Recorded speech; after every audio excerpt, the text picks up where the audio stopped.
Murder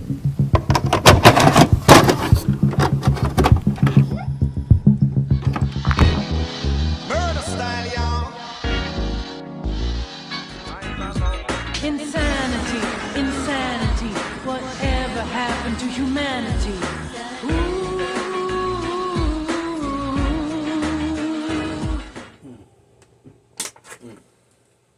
Out of everything I drink, this has to be something I have to let you guys know. I drink a lot, I smoke a lot, but nothing is more refreshing than a nice bottle of water. Nice ice cold bottle of water. Just had to put that out there. And I'm at the age now where I gotta take care of my body. So for people who is watching this review, I know I'm a critic, but by me being a good teacher, I gotta educate your people. This is a little shout out to all you guys. Stay healthy, stay hydrated.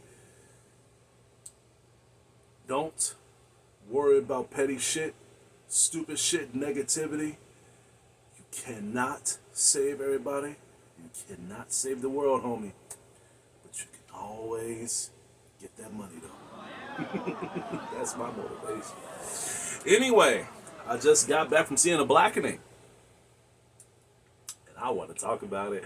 The Blackening is a 2023 American horror film that has been directed by Tracy Oliver and Dwayne Perkins. A group of friends reunite for a Juneteenth weekend getaway, only to find themselves trapped in a remote cabin with a twisted killer. Forced to play by his rules, the friends soon realize that this is no fun and games. I thought this movie was pretty good. In fact, shockingly entertaining. Now, this is a shout out to Tracy Oliver and Dwayne Perkins because I thought humor, horror, and just good comedy films that does not care about people's opinions and they just tell jokes the way how it is because they're afraid of the Will Smith smack coming towards that direction by the woke culture. But Dwayne Perkins and Tracy Oliver proved me wrong because not only did I watch this, but I have included my good cousin of mine, Kai Kai. Kai Kai, if you're watching this, big shout out to you. We decided to watch this together, and it was non-stop laughs, non-stop entertainment. And what I love above all on this film is the fact that this film has given me hope that there are good movies out here that can break the fourth wall and still be enjoyable. This movie is actually kind of what I've always wanted, because by us African Americans questioning the logic of horror films and say that the things that we won't do, say the things that we would do, say the things that we would predict because people are just too stupid, people are wearing high heels. The Blackening, they hear this. They hear what we're talking about. They put all this in this film. So anybody that is African American or anybody in general that question this type of survival logic and saying that people are stupid, watch this film. Because this is basically all of us in this film questioning the African American logic of what they would do. But to be fair, this film gives you a lot of good mixtures of Get Out, The Purge, You're Next, and the comedy aspect of Scary Movie, the first one. The film picks up at a very fair pace, and I did not mind it at all because if we are going to watch a comedic horror film, you have to do what a lot of films that are supposed to be scary and full of thrills and horror slashes fail to do. Get us into the characters. And they have done that well here with The Blackening. But not only did they get us into touch with these characters and know their own motivations and their love interests, but they also decide to give us a lot of comedic aspects of how these characters are going to act and how they're going to crack jokes at each other. There's a lot of racial humor here. Big warning to people who don't like racial jokes. Now, for people who know me personally, people who know me through my streams, people who know me through social media, people who just know me of how I talk, people know I like to joke a lot.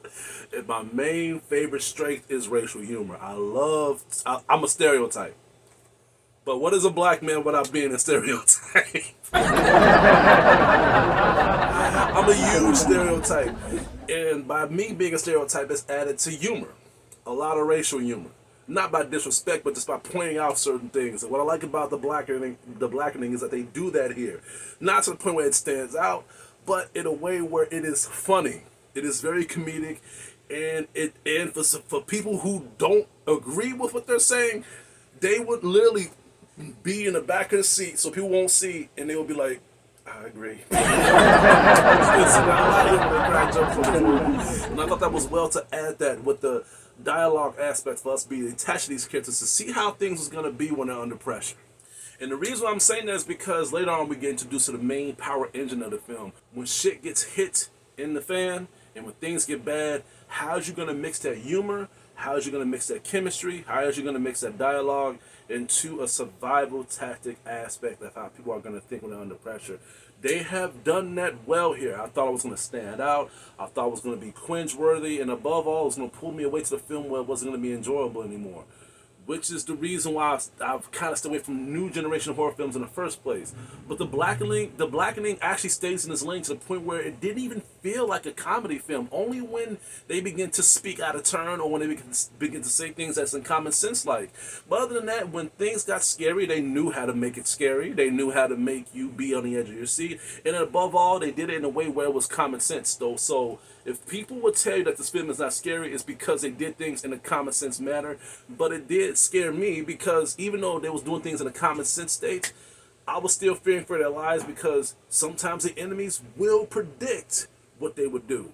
And that's what got me on the edge of my seat a lot. They even try to add a lot of new comedic aspects of this film by adding some white people logic of what white people would do if they was in a horror film. There was times when some characters would die and they would tell the other characters, run, nigga, run.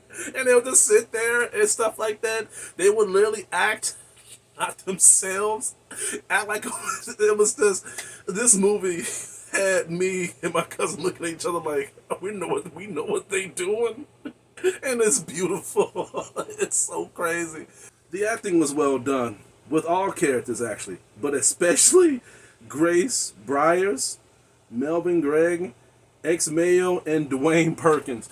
I'ma have to give kudos all four of those characters. They have done well in this film. They literally stand out a lot, especially Dwayne Perkins. He literally broke the fourth wall a lot. He talked out of turn. He was a gay character on the film, and normally with films like this, gay characters will always stand out in a way where they will literally speak for us, and they have done that well here. Dwayne Perkins, he knew what he was doing. He knew what he was doing. He ended up being me and Kaka's favorite character. Unlike Seneca Walls and Antoinette Robertson, as they was good characters as well, but they was mostly like drama fillers, to be honest with you. They really felt like characters that just needed to just seal the deal of how they really felt towards each other. They needed to add some drama into the film so we can be toned down with all the humor and stuff like that. So there was literally the emotional weight to the film.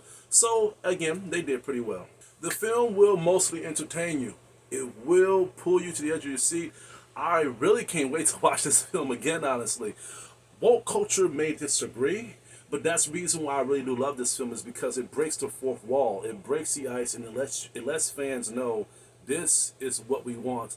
And by them having an all African American cast and we're the main people that say that horror films is dying now, you need to do good.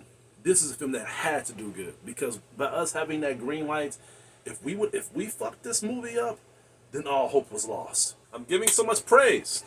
Now I need to calm that praise down. The reason I'm saying that is because this movie is not perfect, not by far. This movie is very predictable.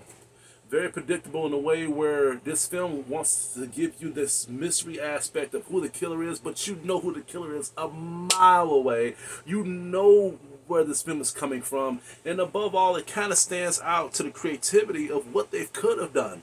There were times where when me and Kaka would question who the main enemy could be, but as soon as we saw this character, we was like, their giveaway. And we was hoping we was wrong. But we wasn't. We wasn't by far. And it was like, oh man, damn. you know? Overall, this movie is enjoyable. It's very enjoyable. It's a must watch. I'm glad I watched it. I'm glad Voodoo gave me a chance to watch this film. And above all, you guys that's watching this review, please check this film out. You will not be sorry. I'm going to have to give The Blackening an A. Honestly, movies like this needs to be praised and talked about more. I notice only low-key critics is talking about this film, but I'm a low-key critic too, so I really can't say shit. I really can't say anything, honestly. But I'm slowly improving. I'm slowly doing better. I mean, I am doing better, but people are beginning to notice me more now, and that is all thanks to you guys by spreading the word and showing people my videos, even for a like or for a negative energy manner. Letting people know I exist really do matters a lot, man. You guys don't have to do that, but I do appreciate it. It shows me who my fans really are. Other than that, that's all I have to say for today. Please stay tuned for more of my upcoming reviews and videos. Hit it your way. This is Hugo, your critic teacher, and you guys have a good day.